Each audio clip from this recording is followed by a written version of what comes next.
La vie avait l'air généreuse avec Ramon Hushpuppi Abbas. Il ne manquait de rien et il aimait le montrer.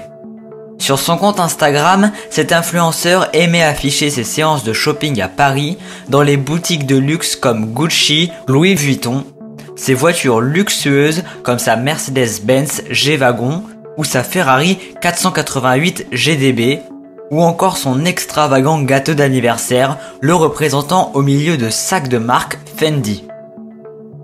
Mais la réalité est tout autre. Il s'avère que la richesse dont se vante Hushpuppi soit trompeuse. Il aurait arnaqué et volé plusieurs millions de dollars à ses victimes. Mais comment s'y prenait-il ? Combien de temps a-t-il réussi à garder le contrôle et où se trouve-t-il maintenant ? C'est ce que nous allons voir ensemble. Avant de commencer, si vous êtes nouveau sur la chaîne, abonnez-vous et activez la cloche de notification pour ne rater aucune de nos nouvelles vidéos.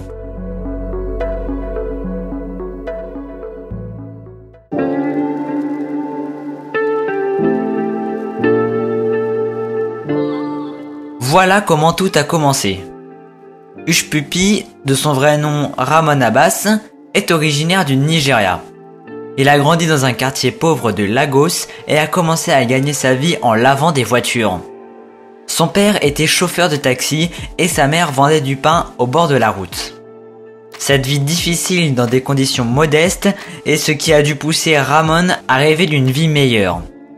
Mais son rêve ne s'est pas concrétisé de la meilleure des manières. Attiré par le monde obscur des arnaques sur internet, Ramon a commencé à travailler pour une société appelée Yahoo Yahoo. Il s'agit d'une entreprise qui utilisait le nom du célèbre fournisseur d'accès à internet, le seul présent au Nigeria, dans le but de tromper les gens. Cela a malheureusement fonctionné puisque beaucoup de gens leur ont envoyé de l'argent.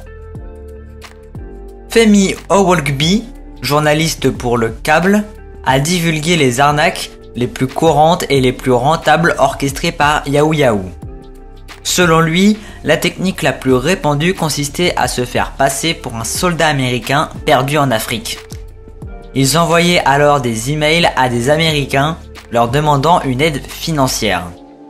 Monsieur Abbas avait visiblement un véritable don pour pousser les gens à envoyer de l'argent, mais ce dernier ne se contenait pas de cela.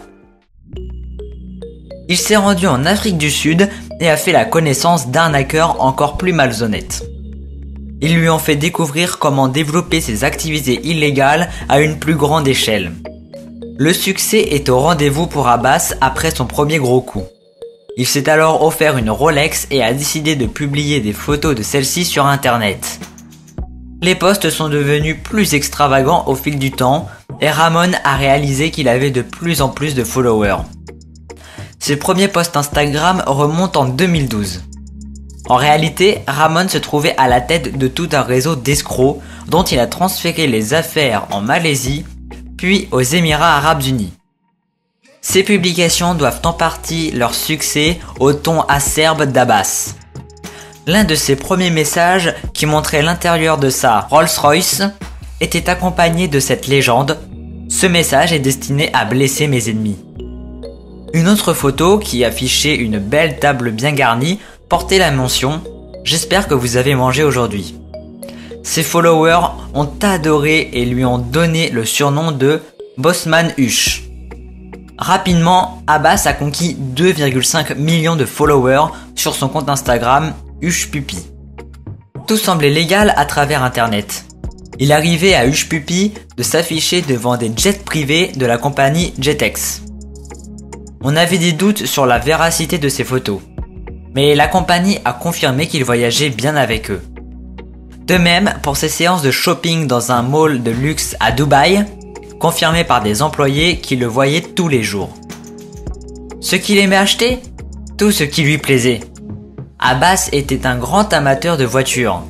Il affichait fièrement sa Bugatti à 1,7 million de dollars, sa Rolls-Royce à 330 000 dollars, sa Bentley à 200 000 dollars. Il avait aussi un faible pour les montres et les vêtements de luxe. Des Rolex à 150 000 dollars, des survêtements Gucci à 3 000 dollars, des ensembles Burberry à plus de 1500 $, ou encore des t-shirts Louis Vuitton à plus de 800 $ la pièce. Mais la liste ne s'arrête pas là. Plusieurs de ces publications montraient également des pièces signées Dior ou Fendi. Il y avait notamment une photo montrant le gâteau d'anniversaire de Hush Puppy, le représentant en miniature entouré de sacs Fendi. Selon un certain nombre de rumeurs sur internet, Hush Puppy aurait ramassé une fortune de plus de 4 milliards de $. En voyant cette vidéo d'Abbas en train de lancer des billets de 100 $ à la foule lors d'un mariage, on comprend pourquoi les gens pensaient cela. En réponse à des questions sur l'origine de sa richesse, Hush Puppy se contentait de dire qu'il était promoteur immobilier, mais cela ne collait pas. Le FBI a remarqué que la situation était louche. Dans un message posté sur Instagram, Abbas a même fait une allusion à la source de sa véritable richesse en disant à ses followers qu'il était un mendiant de profession, ce qui était pour le coup bien plus proche de la réalité. La fortune de Hush Puppy vient en réalité du blanchiment d'argent. Grâce à internet, il piégeait des victimes naïves et les poussait à lui virer de l'argent en les trompant sur la destination de cet argent qui en fait se retrouvait directement entre ses mains.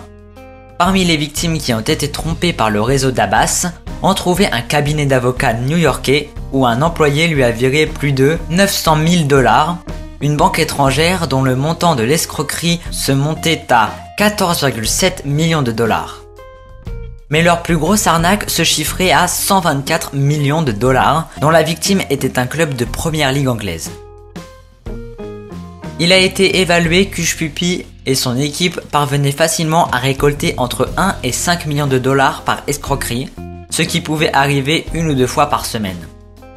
Pour autant, tout cela arrivait à son terme en juin 2020 lorsqu'il se fait arrêter par la police à Dubaï dans sa résidence luxueuse du Palazzo Versace. L'enquête du FBI avait été minutieusement menée afin de traquer Abbas. Ils ont épluché ses messages téléphoniques, mais aussi ses posts sur les réseaux sociaux. Avec Instagram, le FBI a pu obtenir des informations intéressantes, telles que sa date de naissance, grâce à la fameuse photo du gâteau d'anniversaire au sac Fendi. Lors de l'arrestation, les policiers ont pu saisir près de 40 millions de $ en cash, des tas d'articles de grandes marques, une quarantaine de smartphones et une dizaine de véhicules de luxe. Les enquêteurs ont également identifié plus de 2 millions d'adresses e-mail potentielles victimes. C'est la fin pour le célèbre influenceur. Hush Puppy et ses complices sont accusés d'avoir organisé des escroqueries sur internet qui leur ont rapporté un total de 456 millions de $. Expulsé des Émirats Arabes Unis, Abbas a d'abord été conduit à Chicago pour y être détenu avant d'être transféré à Los Angeles en Californie où vont continuer les poursuites. Voilà, il va se passer beaucoup de temps avant que la toile ne voie à nouveau un post de Hush Puppy. Et on dirait que ses followers sont loin de s'en soucier. Dans l'un de ses derniers messages, il a déclaré « Le Dieu que je sers ne veut pas que je me batte ». Ce à quoi l'un de ses followers a répondu « Oui, Dieu te met en prison ». C'est difficile à croire, mais ce n'est pas la première fois que quelqu'un se fait arrêter par les autorités sur la base de preuves trouvées sur les réseaux sociaux. En 2016, un adolescent de Floride a été arrêté pour 142 accusations de crime suite à la découverte par les autorités de selfies de lui se montrant avec des billets de banque en main, des armes et même des substances illégales. J'espère que cette vidéo vous aura plu. N'hésitez pas à la liker, à la partager avec les autres. À bientôt!